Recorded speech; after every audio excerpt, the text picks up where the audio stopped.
everybody doing? Good, good. We got our timers. I'm Elliot Rodriguez from CBS 4. Thank you so much for being here. Not only do I work in the media, I'm interested. I'm also a resident of Coral Gables, so I'm interested in finding out what the candidates have to say. Before we get started, let me just say a big thank you to the Ponds Business Association. They have done a tremendous job of organizing these forums. So let's have a hand of applause.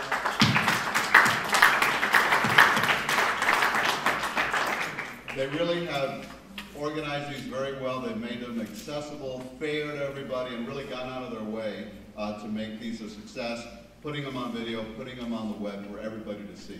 So let me fill you in. Let me get my glasses out and fill you in on our ground rules for tonight. Each candidate will have 4 minutes for an opening statement and then 1 minute each to answer questions from the audience. My job is real easy because I just get that. You guys have great questions, and we learned after the first one we weren't able to get that many questions in, so I'm going to work to get everybody's question in here. They'll have 1 minute each to answer questions from the audience, and they will have 3 minutes for a closing statement. Our last forum included 6 candidates. This is going to be much easier, so let's bring the candidates up and I will introduce them in alphabetical order. City Commissioner Bill Kurdike is to my left. He is the Vice Mayor of Coral Gables. He is President and CEO of Kurdike Real Estate, Inc., which specializes in commercial real estate and property management. Commissioner Kurdike is a graduate of Florida International University, and he was first elected to office in 1995. Commissioner, thank you very much. Thank you. Vice Mayor Kurdike for being here.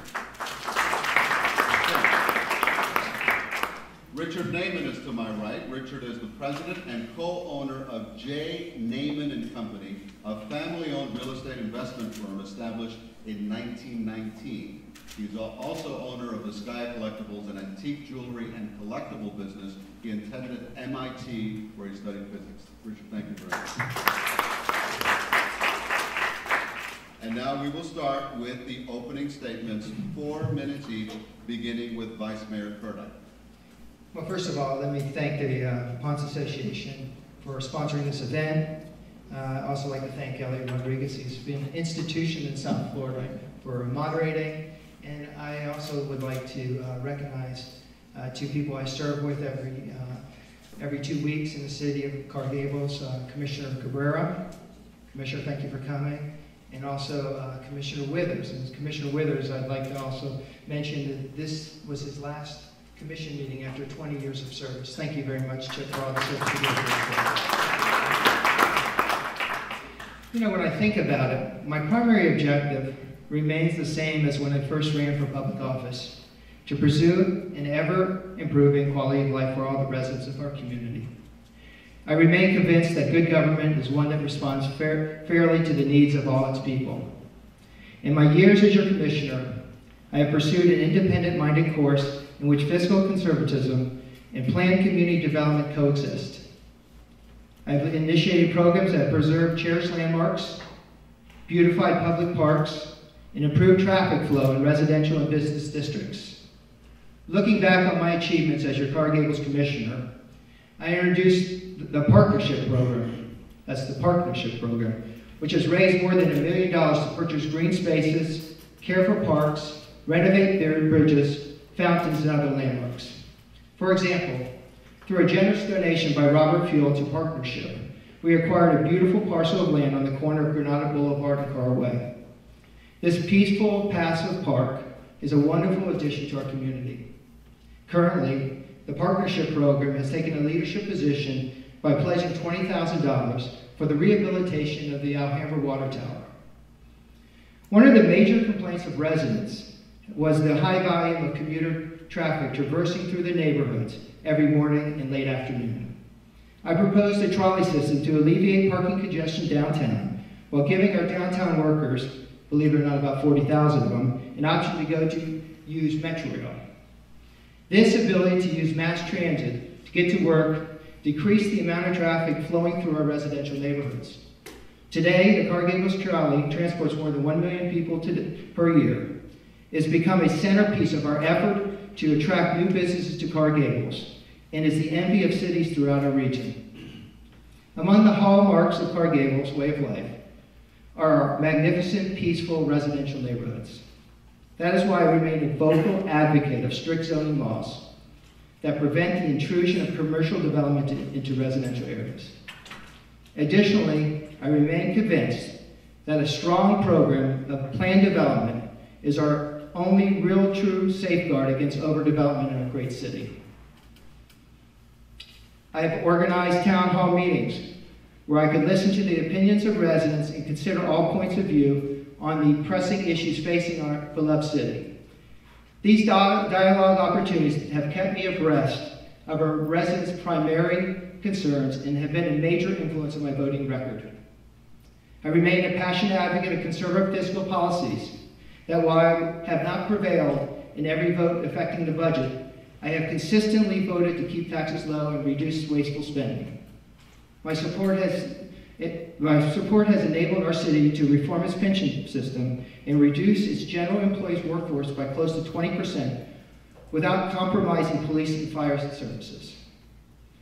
Over the next several years, as our economy continues to slowly improve, the city of Gables is certain to face more difficult decisions.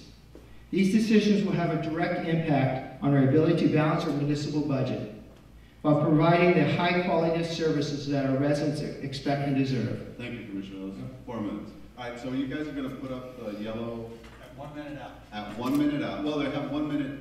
Okay. And then we'll do the red at 15 seconds. Got it. Okay, that would okay. All right, Richard, your opening statement. Thank you for being here tonight. We share one common interest, the future of Coral Gables. I moved here 49 years ago and have owned property in Coral Gables for 47 years. I worked for the university's medical school for 37 years, doing research and clinical testing. Our 4 children went to school here, as many of yours do today. Coral Gables Elementary had father and son nights. One night I volunteered to be our Pac 7 Cub Scout master. It was a stressful and rewarding experience.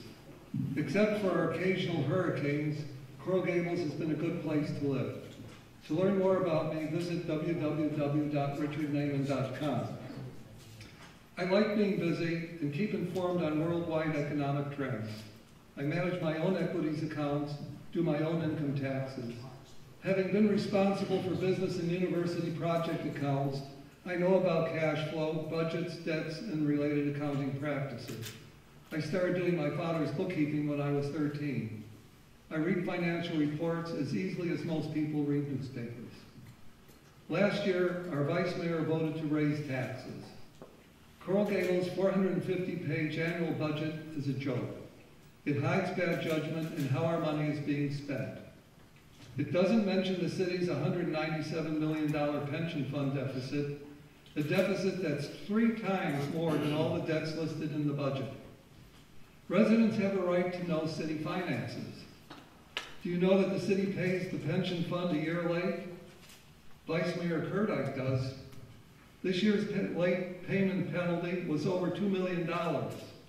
The penalty the city paid for the pension deficit is an additional $17 million and is the largest part of this year's $22,600,000 pension payment.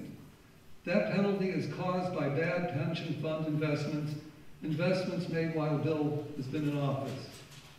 Early in 2007, I warned about the growing $150 million pension deficit.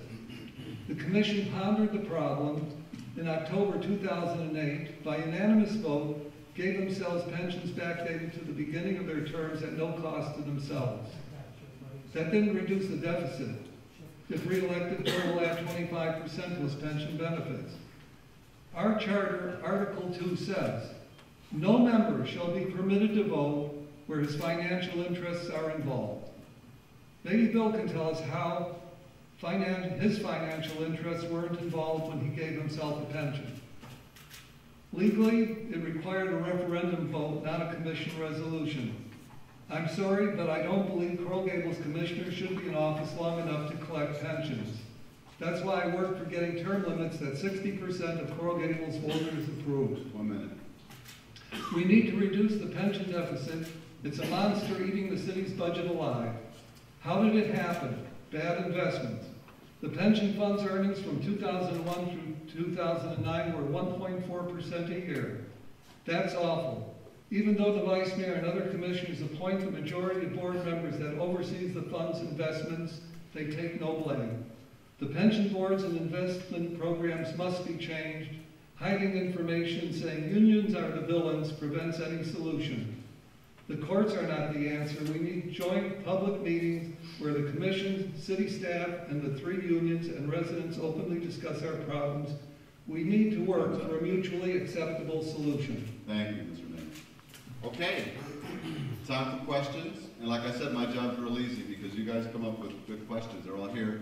And if you have more, feel free to pass them up. Maybe Charles can help me with that.